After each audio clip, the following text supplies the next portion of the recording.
Pessoal, o Julho Verde, né, o mês de conscientização aí do combate, né, ao câncer de cabeça e pescoço, e a gente vai conversar com a cirurgiã, doutora Maria Caroline, aqui no IMAC. Doutora, conta pra gente, né, por que dessa data, né, e a importância, né, desse mês para o combate, né, a esses tipos de câncer. Então, o Julho Verde foi sancionado como uma lei para um mês para dedicar à conscientização. O que seria isso? Esclarecer a população o que seria esse tipo de câncer, que é o câncer de cabeça e pescoço. Por que é importante? Porque muitas vezes o diagnóstico tem sido feito muito tardio, em fases avançadas, porque as pessoas não conseguem identificar quais são os sinais de alarme, que às vezes no início a gente consegue diagnosticar e aumenta muito a taxa de cura desse paciente. Doutora, esse tipo de câncer é mais comum do que a gente imagina, né? Conta pra gente, né, um pouco mais sobre isso. Isso mesmo. É o quinto câncer mais comum em homens e mulheres no Brasil, sendo nos homens o mais comum câncer de boca e de mulheres o câncer de tireoide. E é muito importante a gente falar sobre isso, porque geralmente quando a gente fala esse termo, câncer de cabeça e pescoço, as pessoas remetem à informação que seria o câncer de dentro do crânio, no cérebro, quando na verdade não é. A gente fala justamente o oposto, são os cânceres da área externa do crânio, que seriam câncer do couro cabeludo, da pele do couro cabeludo, câncer de pele da face, das orelhas, da pele do pescoço mesmo em si, câncer de boca, que pode começar desde o lábio, aparecer na língua, no céu da boca, abaixo da língua. Na gengiva também pode aparecer lesões que vão transformar em câncer. Na garganta, a região das cordas vocais, na tireoide, né, que é até bastante falado, nas ínguas, que são os linfonodos, que são aquelas famosas ínguas que crescem, né? Aparece alguma massa no pescoço. Então, eu falo que para a gente saber diagnosticar, saber que pode ter um sinal de alarme, a população precisa entender que podem surgir tumores nessa região, que às vezes a gente ouve falar pouco. Não é comum um paciente que está passando por um tumor, um câncer de cabeça e pescoço, expor tanto, porque envolve ainda um tipo de tumor que envolve muitos tabus, que o tratamento, quando é feito na fase mais tardia, acaba deixando sequelas. Então, é isso que a gente quer mudar, a gente quer mostrar como a gente pode perceber os sinais de alarme no início, porque 70% dos cânceres de cabeça e pescoço hoje são diagnosticados em fases avançadas. E quando a gente diagnostica no início, a taxa de cura é de até 90%. Então, muda muito, muda completamente a história do paciente quando a gente faz esse diagnóstico precoce. Então, por isso a gente faz esse mês de conscientização. A gente quer que as pessoas entendam que nessas regiões podem surgir lesões, como identificá-las, para poder procurar atendimento médico a tempo e poder resolver, né, da melhor forma possível. Doutora, e como que a pessoa ela pode, né, identificar os sinais, né? Quais que seriam aí os sintomas desse tipo de câncer? Tá?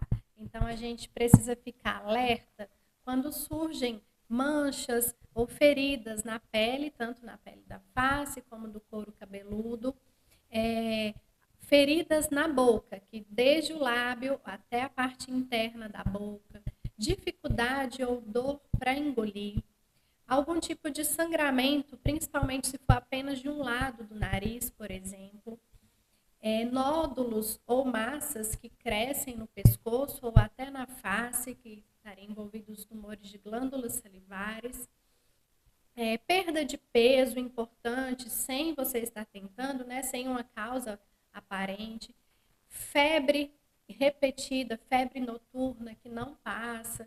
Então, assim, são alguns sinais que a gente consegue ficar de olho que se passarem de 2 semanas, se passarem de 14 dias, já merecem avaliação médica.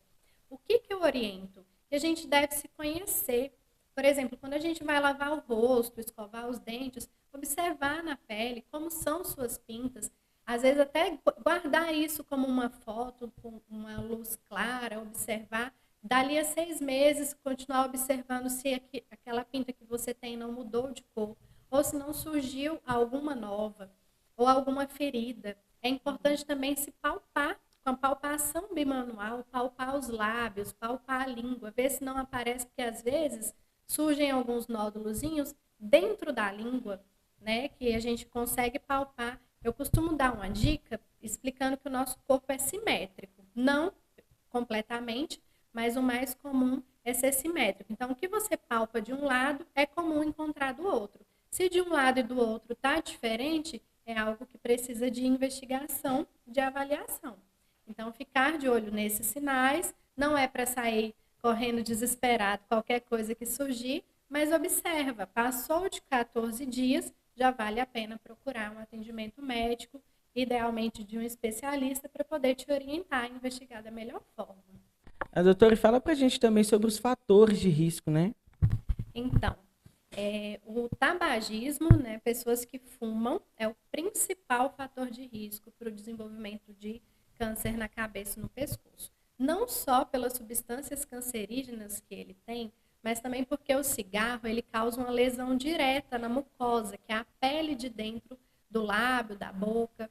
E essa lesão aumenta muito a chance de desenvolver esse tipo de tumor.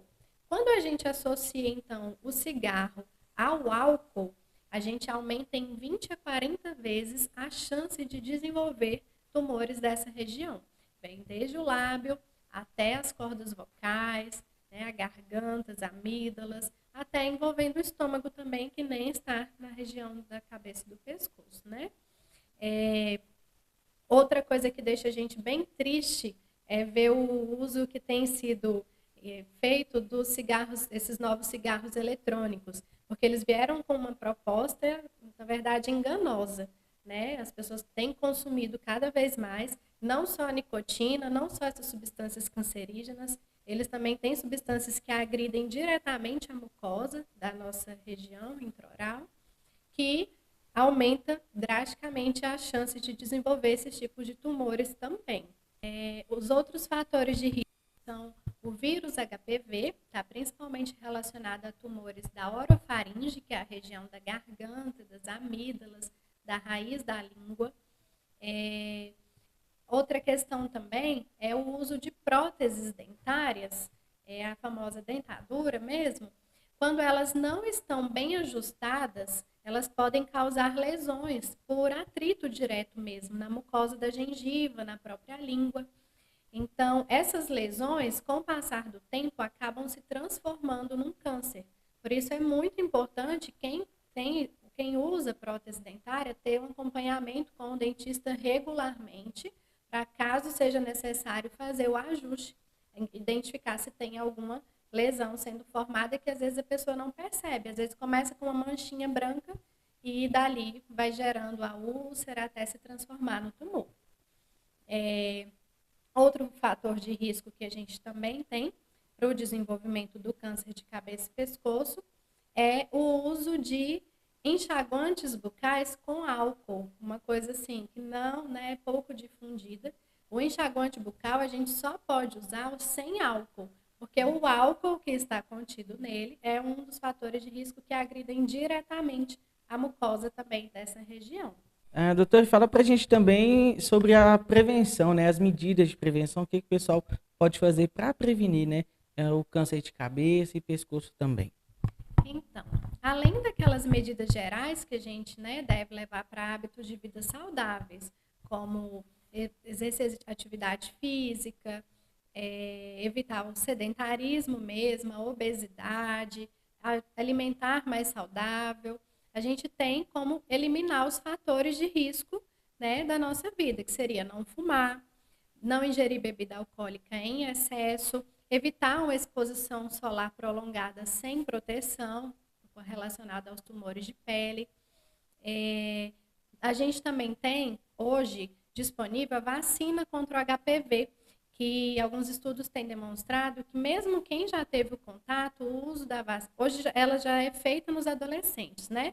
Mas mesmo quem já teve contato com o vírus, alguns estudos têm mostrado que a vacina pode impedir que ele se desenvolva a parte genética de transformação para gerar o câncer, quando ele está já no nosso organismo.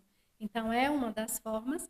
E eu acredito que, acima de tudo, se conhecer, prestar atenção na gente mesmo, observar, perceber. Outra coisa muito importante é rouquidão, né? Quando o tumor está iniciando lá nas cordas vocais, o primeiro sinal que vai dar é uma rouquidão. Então, tá rouco, não melhorou por 14 dias, apareceu uma lesão, passou essas 2 semanas e não melhorou, tá com alguma dúvida, procure seu médico de confiança, vamos fazer uma investigação e aí a gente consegue prevenir e, além de prevenir, nesses casos, até diagnosticar de uma forma precoce, quando for caso de já um câncer diagnosticado.